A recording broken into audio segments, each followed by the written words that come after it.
Brazilian superstar ও সান্তোসের তারকা forward Neymar জুনিয়রের হাঁটুর অস্ত্রোপচার সম্পূর্ণ হয়েছে। বিশ্বকাপ শুরু হতে বাকি আর মাত্র ৬ মাস।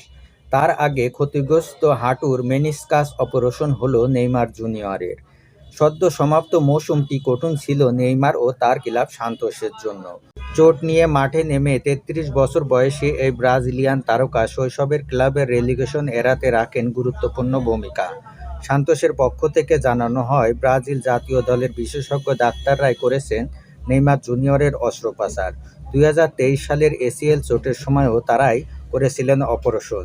অস্ত্রোপচারের পর আসন্ন ২০২৬ ফিফা বিশ্বকাপে ব্রাজিলের হয়ে মাঠে নামার ব্যাপারে নেইমারের আত্মবিশ্বাস বৃদ্ধি পেয়েছে, বাড়িয়েছে কার্লো আনচেলত্তির অধীনে বিশ্বকাপ স্কোয়াডে অন্তর্ভুক্তির সম্ভাবনাও।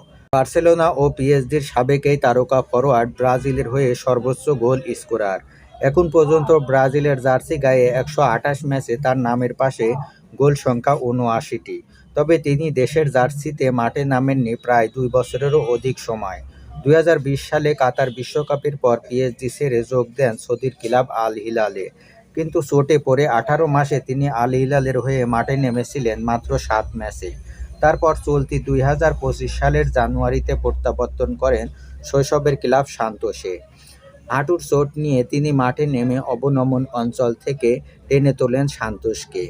মৌসুমের শেষ ৪ ম্যাচে ৫ গোল করে বিপদ থেকে রক্ষা করেন শৈশবের প্রিয় ক্লাবকে।